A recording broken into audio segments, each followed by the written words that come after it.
The 2021 Gold Cup group stage is finally over. If you're new here, hi, I'm Filippo, and in this episode we're going to recap every single group because not everyone can follow every single game in Gold Cup, and some of you might have forgotten whatever you watch. So for this episode, I'm going to summarize it all for you because for some reason, I watched most of the games. I don't know why I did it. Along with that, I will be giving you the quarterfinal matchups, and maybe, just maybe, I will give you my predictions because I did do a prediction video for Gold Cup and it went very wrong. I did the prediction right after that. Kurasan was taken out of the tournament. Alphonso Davies was injured. A lot went wrong after that. But I might still give my prediction at the end of this video. So look, before we start the episode, make sure to comment down below your predictions for the quarterfinals of the Gold Cup. Also make sure to hit the like button and subscribe to the channel if you enjoy this type of content. And don't forget, during the knockout rounds, we will be doing a lot of watch-alongs, and not just the USMNT watch-alongs. I will be doing it for L3 probably, Qatar, El Salvador, many different nations, Jamaica, but that is for the knockout rounds. With all that said, let's do this.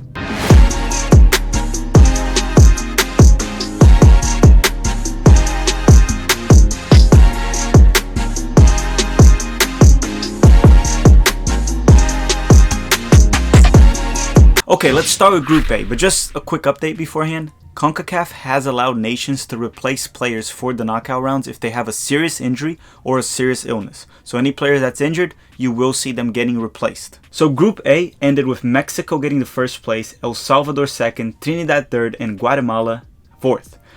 Group A started off with the removal of Curaçao and the addition of Guatemala, last minute addition, which most certainly played a role since Curaçao was one of the contenders to get second place as they did reach the quarterfinals in the last edition and were looking pretty strong. Now in regards to soccer, Mexico started off with a disappointing 0-0 draw with Trinidad and Tobago, a game where they essentially lost 2 points, but their biggest loss was most certainly the injury of Lozano. A horrible injury where he collided face first with the goalkeeper's knee from Trinidad, a PK in my personal opinion, but the game ended 0-0, and to be fair, Mexico should have won the game, but at the end of the day, what matters in soccer are goals, and the game finished 0-0, and that it is what it is. Now CONCACAF is allowing teams to replace their players, so Lozano will most certainly be replaced in Mexico by someone for the next round. I won't dive into that so much. Alright, now let's talk about the El Salvador's first game. El Salvador, a very well organized team by coach Hugo Perez, which when Curaçao was around, I did not expect them to go through, but congratulations to El Salvador. They proved me wrong. Congratulations to La Selecta. They were through. They finished in second place. They started off the group stage with a very tough win against Guatemala, where they would go on to score at the 81st minute with Alex Rodon coming off the bench, and the game would finish 2-0 for El Salvador. Now, the second round of Group A started off with El Salvador defeating Trinidad 2-0 in a game where, well, La Selecta was way better and deserved the win. Over 60% ball possession, 4 times the amount of shots on goal, and Jairo Enriquez and Martinez scored the goals for that match. Mexico would go on to face Guatemala in a must-win situation, and they delivered a dominant performance with a 3-0 win, to which they might have found their 9 in that match, at least the 9 until Raul Jimenez is 100% back. Funes Mori, their new naturalized dual national, scored 2 goals. The second goal he scored was a very poacher-like goal, and the very first goal he scored was a beautiful goal that he showed all his technical ability with a very nice first touch, cut middle, and he curled it to the back of the net. Alright, now for the last round, the third game of Group A, La Selecta would face L3, and well, in this duel we would see who would top the group. Even though there was risk of L3 getting eliminated by losing this match and Trinidad winning their match against Guatemala, let's be honest, it was never very realistic. L3 went on to win the match 1-0 and top the group by defeating El Salvador. Even though El Salvador did put up a good fight, and I have to admit, El Salvador proved me wrong in the group stage, Hugo Perez has done one heck of a job with this El Salvadorian national team. Trinidad and Guatemala ended 1-1, so even if L3 had lost, they were through. So the group ended with Mexico topping as expected, El Salvador getting the second place, which honestly they could have an interesting run, Trinidad in third, and Guatemala last, which was expected as they were added last minute and they hadn't even qualified for the tournament. So far in Gold Cup, Mexico is the only team to not concede a goal. But that does it for Group A. Now let's go to the recap of Group B, where we had the United States of America. Alright, off to Group B. And in Group B, we did not have the loss of a nation, just like in Group A, that they lost Curaçao before the tournament started. But when Canada lost Alphonso Davies, it almost felt like we were losing a nation right there. I know Canada is much more than just one player, but it sure did feel like it. So Group A ended up with the United States topping the group in first place, Canada finishing in second, Haiti finishing in third, and Martinique finishing in last place. It was expected from the start that Canada and the United States would go through, but we all knew Haiti had a chance, especially after they shocked everyone at the last edition by making it to the semifinals. Group B opened up with Canada defeating Martinique 4-1, but that win did not come without an early scare, where Martinique would go on to score an early goal at the 10th minute after a very sloppy Canadian defense, which we also saw that in the United States game, but we're going to get to that in the recap very soon. Kyle Larin would go on to tie the game with a strong performance by Eustachio and Buchanan. They would lead the way for Canada to get this 4 win.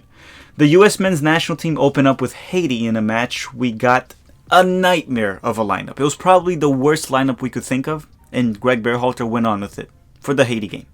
We also somewhat got lucky with the fact that Haiti was missing a few key players due to a COVID outbreak. The US got an early lead with Sam Vines taking advantage of a very disorganized Haiti squad, which would go on later in the match to organize themselves and even balance the game and make it very tough for both teams, and they even had some pretty decent opportunities throughout the match. But the US would hold on to the clean sheet and get the job done. Yeah, Haiti did start off very disorganized in that match. They organized later on and balanced out the match. But again, the United States started wired, got the early goal, and held on to it, and the boys got it done. Alright, so for the second round of Group B, Canada started off by defeating Haiti 4-1. But do not let the result mislead you. We had JJDTV, Josh, here at the channel, and he talked about how 4-1 was not really a fair result. Canada did get the 4-1 win, but they weren't as dominant as it looks right there. The game was actually fairly balanced, and Larin with 2 goals and Eustachio with a goal and a great performance led the way for this 4-1 win. But most certainly it did not resemble what truly happened in the game, and we heard it from the Canadians themselves. The US faced Martinique in almost what we would call a dream lineup. So Berhalter in the second match, he went from the nightmare lineup in the first match to a dream lineup in the second match. So for this match, we ended up winning 6-1, but let's be honest, it was not just because of the lineup. The opponent most certainly helped. It was a very weak opponent. We finished the first half with 3-0 lead. DK was robbed of a hat-trick, and well, we just did not hold the clean sheet because of a silly penalty kick that Acosta gave to Martinique. But again, we got the job done, and it was a pretty strong win. So for the final round, the United States and Canada would go to face on each other, and they were both already qualified. We would just need to see who tops the group. A draw would mean Canada would get the first seed. Now, whoever wins the match would also get the first seed as well. The Haiti and Martinique match was meaningless, and Haiti ended up winning 2-1, but they were already eliminated at that point, so it didn't really play any role. Now, Canada versus the United States. Again, the United States went on to get an early lead in the first 30 seconds of the match with a goal scored by Shaq Moore on a cross from Sebastian Lletget. After that, the United States still had a good 20 to 30 minutes in the match until Canada dominated most of the game for at least 70 to 60 minutes. The US did get lucky with 1 or 2 penalty kicks that could have got called Canadian team. It was not pretty, but again, the US held the lead and made it through. Now, Canada also did not have Eustachio, their best player in the tournament so far. Kyle Larin got injured. Akinola got an ACL tear injury, unfortunately. The context of the win does matter. But at the end of the day, once again, the United States got the job done. And who cares if we got lucky with the penalty kick at this point? Who cares if they allowed an early goal and they weren't organized? Canada's problem, not ours. We got the win, we topped the group. Now, the importance of topping the group is if we advance all the way to the final, now we will only face Mexico at the very final of the Gold Cup. Alright, so quick update for everyone here in regards to the US men's national team. Walker Zimmerman is out of the Gold Cup with an injury, a muscle injury. Greg Berhalter has called up Kessler and Cade Cowell into camp. It's unclear of who will replace Walker Zimmerman. It's most likely going to be Kessler. Cade Cowell could be there in case Paul Riola can't play. We'll find out very soon. At the time of this recording, we don't know yet. I just wanted to update you guys on that. He has all the way till Saturday to let CONCACAF know. Well, that does it for Group B. If you guys haven't already, make sure to hit that like button. It really helps the channel if you're enjoying this content. Let's go recap Group C, the group that actually matches up with the US men's national team and the Canadian group. So this group finished with Costa Rica in first, Jamaica in second, Suriname in third, and Guadeloupe in fourth. Now this group was interesting, and it did seem like Suriname had a chance on advancing, but no, not even close. Actually, it seemed somewhat close at one point. Group C opened up with Jamaica defeating Suriname 2-0 in a match where Jamaica would pick up an early 2-0 lead with Shamar Nicholson and Bobby Reed scoring both goals in the first 25 minutes. After that, Suriname actually played fairly well, controlled possession a little more than the Reggae Boyz, but Jamaica was able to hold on to the lead and get the 3 points. For that same round, Costa Rica would start off by playing Guadeloupe and get a 3-1 win in a game where I expected Costa Rica to win by more, considering they got a 2-0 lead. Guadeloupe had a red card, but no. It was just 3-1. And props to Guadeloupe, which they actually looked a lot better than I expected throughout the entire group stage. We're going to talk about the other games. I expect a much weaker Guadeloupe team, but they did fairly well. They held their own as much as they could, even though, spoiler alert, they lost every game. Okay, now let's go to match day number 2. For match day number 2, it opened up with Jamaica facing Guadeloupe, and again, Guadeloupe surprised many, losing only 2-1 to the Reggae Boyz. Guadeloupe actually got an early goal at the 4th minute where Amari Bell for Jamaica scored an own goal. Jamaica came back and scored a very late goal at the 87th minute to win, goal scored by Junior Flemings, and to be fair, they CONCACAF'd the heck out of Leon Bailey in this game. And Leon Bailey also had a beautiful goal that was disallowed. He tried to call a lot of fouls, but Leon Bailey, come on, man. It's CONCACAF. Later on that day, Costa Rica went on to face Suriname, and they would win 2-1. And to be fair, Suriname had a better game. But after they grabbed the lead at the 54th minute, it seemed like they just went to sleep. The game was over. They slept for 2 minutes, and Costa Rica was able to take advantage of it by getting the lead with a goal scored on the 58th and the 59th minute. After that, they were able to hold on to the lead despite getting a red card at the 85th minute. So right there, Costa Rica and Jamaica were already qualified. Suriname they should have beat Costa Rica, to be fair, but they got 2 goals in 2 minutes for Costa Rica, and they were out. So Costa Rica and Jamaica would go on to the last round now to play each other to see who would top the group. Okay, for the last round of the group, Suriname and Guadeloupe was a meaningless game, and Suriname ended up beating them 2-1. So let's talk about the game that mattered. Costa Rica and Jamaica would go on to face each other at Orlando, where the game got delayed for a few hours due to weather conditions. As someone that lives in Orlando, this is very, very common during the summer. My Orlando viewers can confirm. Now, in regards to the game, Jamaica decided to rest several of their starters. Leon Bailey, Liam Moore, Shamar Nicholson, many players were at the bench. And well, they needed to win to avoid the US men's national team in the quarterfinals. So I guess right there, you can judge it yourself. Jamaica kind of picked their opponent. They were totally fine with facing the United States in the quarterfinals and avoiding L3's bracket. Now, in regards to the game, Costa Rica won 1-0, goal scored by veteran Brian Rees at the 53rd minute. So Costa Rica and Jamaica were through, with Costa Rica topping the group. Now, it's very important to point out that Bobby Reed, one of Jamaican's key players, caught COVID and did not play in the group stage anymore. He only played the first match. At the time of this recording, it's unclear if Bobby Reed will be available for the quarterfinals. So that does it for Group C. Let's go to Group D and then talk about the 4 matchups. And as I said, maybe I'll give my predictions. For that, you probably should hit the like button. If I see enough likes, I'll put actually, who am I tricking? The predictions is already at the recording. Alright, so now Group D. And Group D had a lot of questions in regards to the new guest of this Gold Cup, which was Qatar, the Asian champions. And everyone was wondering how well could they do, since very often teams that dominate Asia don't do very well in the international stage. But Qatar did deliver in the group stage. They ended up topping the group, finishing in 1st. Honduras finished in 2nd, Panama in 3rd, and Grenada in 4th. So let's recap. Match day number 1 started off with a great match against Qatar and Panama, but it wasn't all that great. After a very boring 0-0 draw in the first half, we got a very exciting second half, where the game would go on to finish 3-3. The game was exciting. Qatar got a 2-0 lead early in the second half. Panama tied the game. Qatar got a 3-2 lead, and Panama got the final goal to end the match 3-3.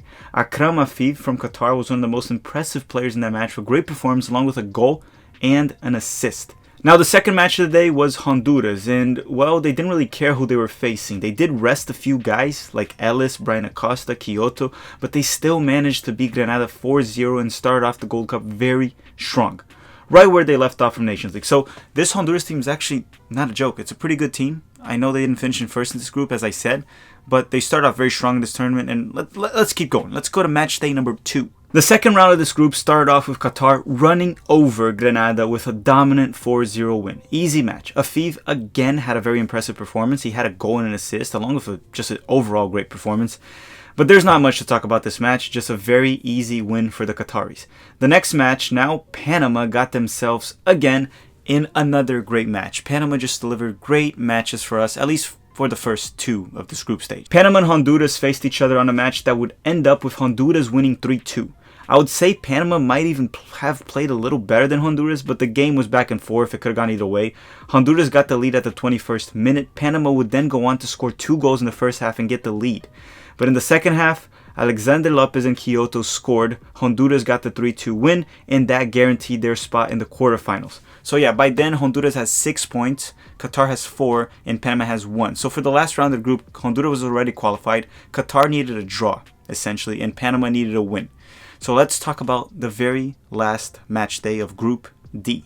For match day 3, Qatar and Honduras faced each other in a match that, well, Qatar needed a draw to qualify or a win to top the group. While Honduras was all set for the quarterfinals, however, they wanted to avoid Mexico. They would have to get to first place with a draw or a win.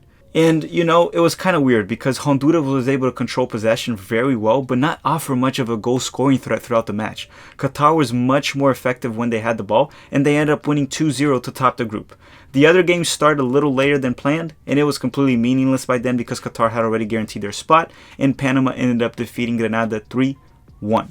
So that wraps up for Group D. Qatar finished first, and Honduras in second. Now, let's skim through the matches of the quarterfinals. I'll give my predictions, I guess, and by then, if you made it this far in the video, please hit the like button as it really helps the channel, and comment your predictions for the quarterfinals. We're gonna go through the matches right now. Let's go to that. On Saturday at 7:30 p.m. Eastern Time, Qatar will be facing El Salvador for the Gold Cup quarterfinals. That match, we will do a watch along for it. Doubleheader on Saturday. This match and the next one I'm going to talk about. For this match, I do have Qatar going through. El Salvador has been very good with Hugo Perez, making the team very organized. Great coaching right now from him. But I do have Qatar going through. I think there's more quality in the Qataris. I just have them going through. I'm not going to justify this pick very much. Now at 9:30, which we will also be doing a watch along, Mexico will face Honduras. And this is also a very balanced match. I do have Mexico going through, being able to pull. I think L3 has more than enough quality to go through. But they will have to be careful with Honduras in transition. This Honduras team in transition is very dangerous. We'll see how Mexico does. Mexico likes to put their line very high and press. Well, not press too much, but play very high up the field and control possession. Honduras could try to get some steals and try to do in transition, get the result done. But I still have Mexico going through. It won't be easy. We'll be doing a watch along for that as well. But my pick is Qatar and Mexico on Saturday. Now on Sunday at 7:30 p.m., we do have Canada facing Los Ticos, Costa Rica. Unfortunately, I will not be able to do a watch along for that as we will be preparing for the USMNT versus Jamaica live watch along. But look, the winner of this match will face Mexico in the semifinals. I have Los Ticos going through. I think Costa Rica will be able to knock out Canada. Canada has been having injury issues even before Gold Cup start when they lost Alphonso Davies. Apparently Kyle Larin won't be playing. Aquinola is out. I think the Canadian team has way too many issues. The Costa Rican team is very experienced. They're very technical. They finished in first in their group even though they beat a reserve Jamaican squad. But I have Costa Rica going through the semifinals and facing Mexico. The second match of the day will be at 9:30 p.m. Eastern Time, and the USA will face Jamaica, which we will obviously do a watch along as well. Now look, I'm not going to give a pick for this one because I just don't know what Berhalter will do. We will be doing a match preview for USA vs Jamaica, so in that video maybe I'll do my prediction. I also have a special guest for that video, which he will do his prediction as well. But Jamaica didn't look as good as I expected in the group stage. They have a lot of issues in the midfield. So to be honest, just to be open with you guys, the US does have a good chance despite us not looking that good as well. But I'm not giving my prediction here. I want to wait for the lineup. Maybe I'll do it in the match preview, which we will release later this week. So everyone, I want to thank you guys, girls, everyone, very much for watching. Hit the like button before you go. And we made it to the quarterfinals, and we'll increase the coverage for the watch-alongs, and we'll keep rolling. Hopefully the U.S. men's national team can get this trophy. The Kings of CONCACAF. Thank you for watching. Have a great day.